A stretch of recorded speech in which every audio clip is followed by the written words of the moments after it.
Hi. Today I have some stuff and things to say about a lovely, delightful book called Sideways from Saturn.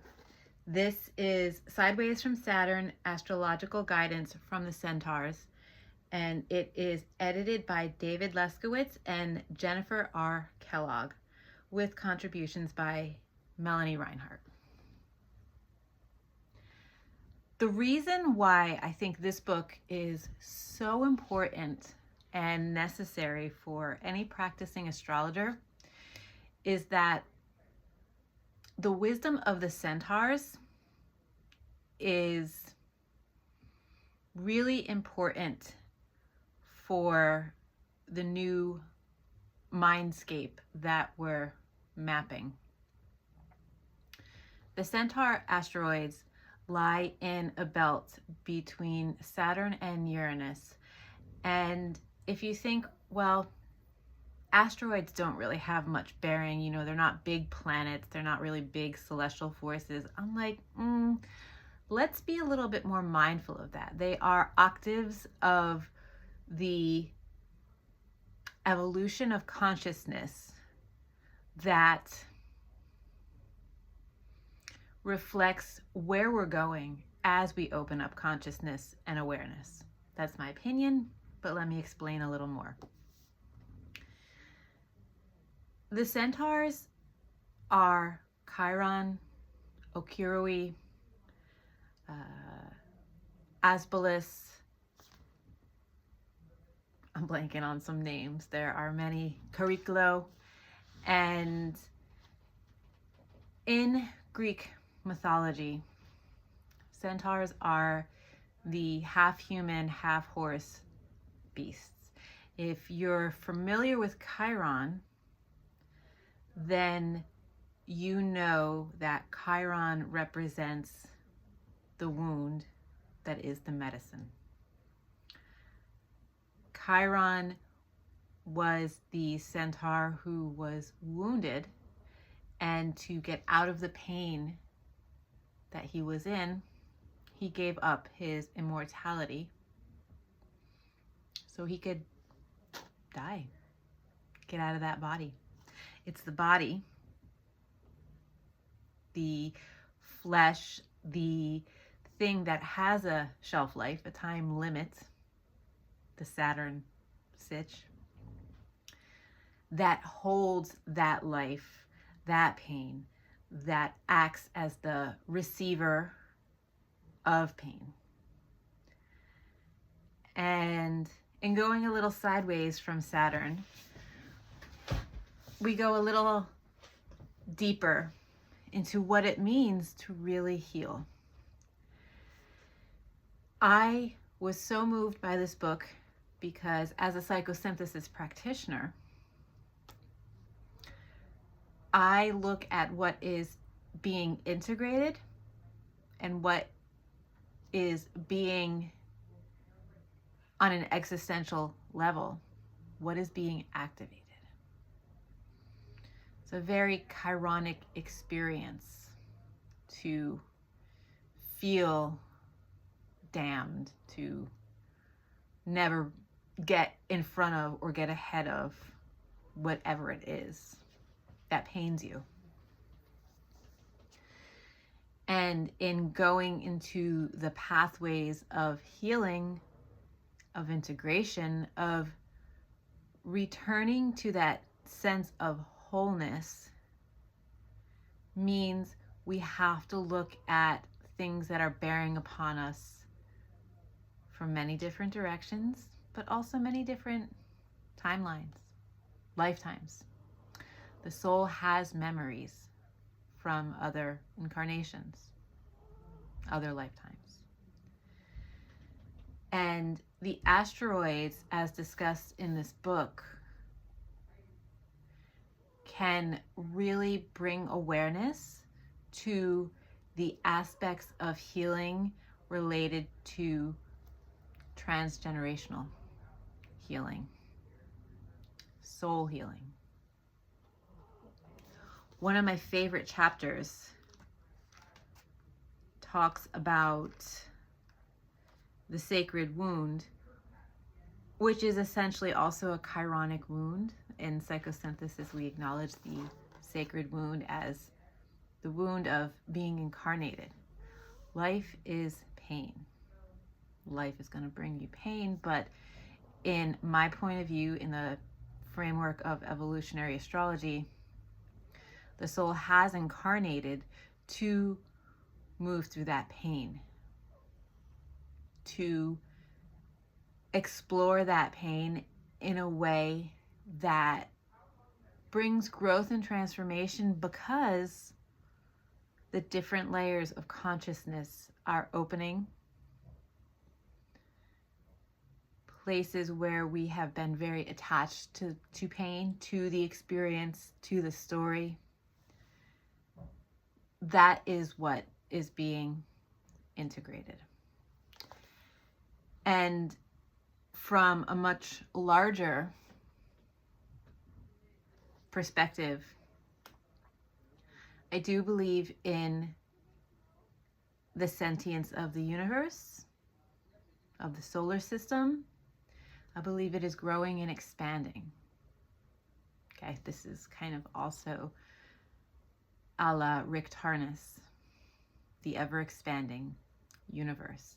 And so as we as humans collectively are moving in time in a way where we have more opportunities, more stimuli, more experiencing, and more experiences being available to us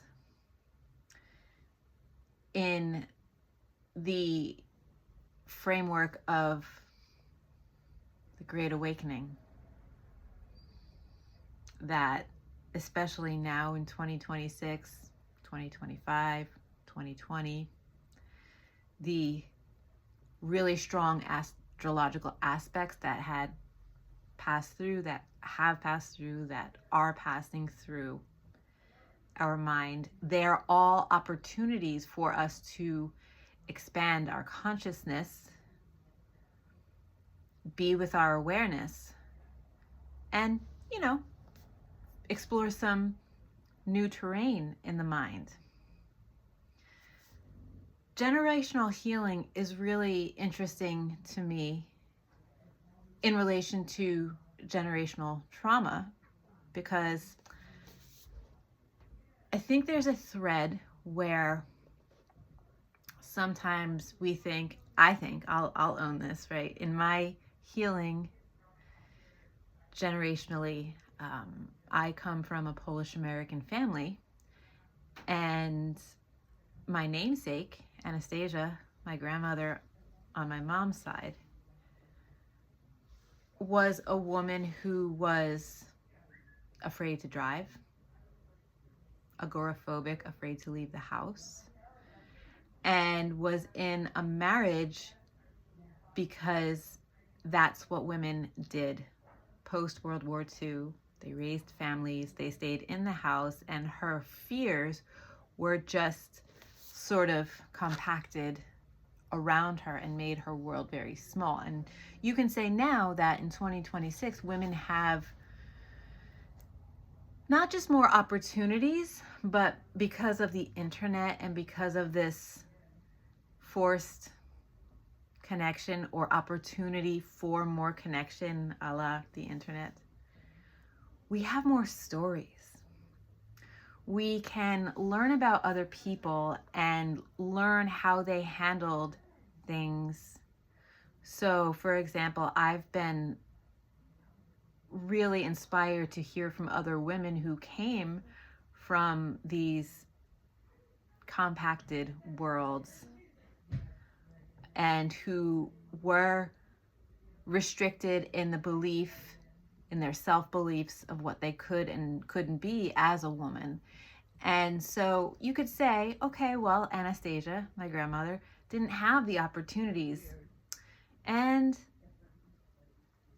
I'd say yes, but individuals have will. Individuals have choice. Individuals have a fire to engage within themselves.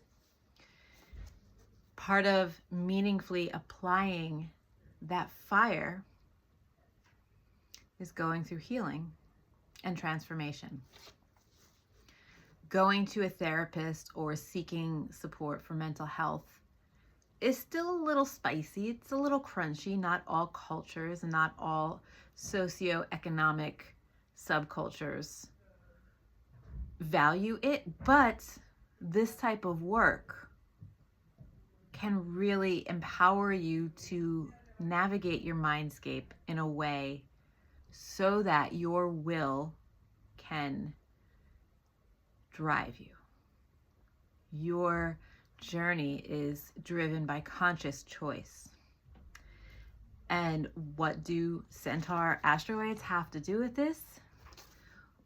They are part of cycles of healing and integration in very fine noted ways.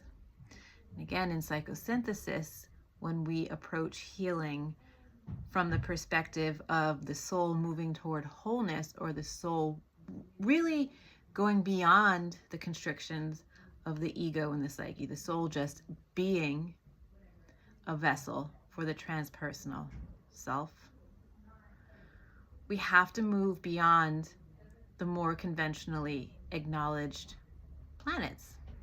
Mercury's cool. Hate it when the Gatorade goes in the microwave. Mercury retrograde. Venus is cool, but you know what? Venus isn't all love and beauty and feminine things. Venus also represents warriors, the warrior spirit. Mars, oh yeah, get a load of Mars. The higher octave of Mars and his ego and his battle is Pluto, which is generational transformation, being with the shadow that needs to be transmuted and brought to light so it's integrated. And we got Jupiter, which is society, essentially, beliefs, norms. Saturn, Uranus, Neptune, all of the outer planets that shape our collective experience of consciousness. But speaking to the individual who needs to be that one little spark for themselves so that they initiate change and activate will within themselves, raise consciousness, and then start that wave out into the collective. That's where the Centaurs really come in. And I love this book. I've been a fan of David, his work. I've been a fan of Jennifer's work for a long time. So when this came out, I was so excited. And I feel that it is really an excellent addition to any astrologer's library. And it is an excellent jumping off point for anyone exploring healing in general. I was asked recently if I used a lot of myth in the work that I do. And of course, I teach people how to transform through creative writing, through story. But to the myth question, I said no. Sort of, kinda. It's like a non-answer, right? Astrology and the archetypes, they're a certain language. They are a language of myth, metaphor, symbology. And I think myths are great. The myth of Chiron, the myth of Aspolis are all very interesting because they tell these grand stories of beings and creatures far removed from our living experience now. But in order to truly heal, to truly embody the energies, we have to step into our stories. So when looking at a chart and correlating the transits, Transits are not going to cause things to happen. They will correlate with events and occurrences in your life. When there is a Chiron return, for example, or conjunction with Chiron and one of your planets in your natal chart, that is the opportunity to step into the healing as it presents itself for you in this lived experience sideways from Saturn, because this is where you actively make a choice, actively engage the will, actively step into experience so that you can move in a way that is expanding consciousness and see what awareness comes out of that. Highly, highly recommend Sideways from Saturn for all your Centaur learnings and references. Yeah.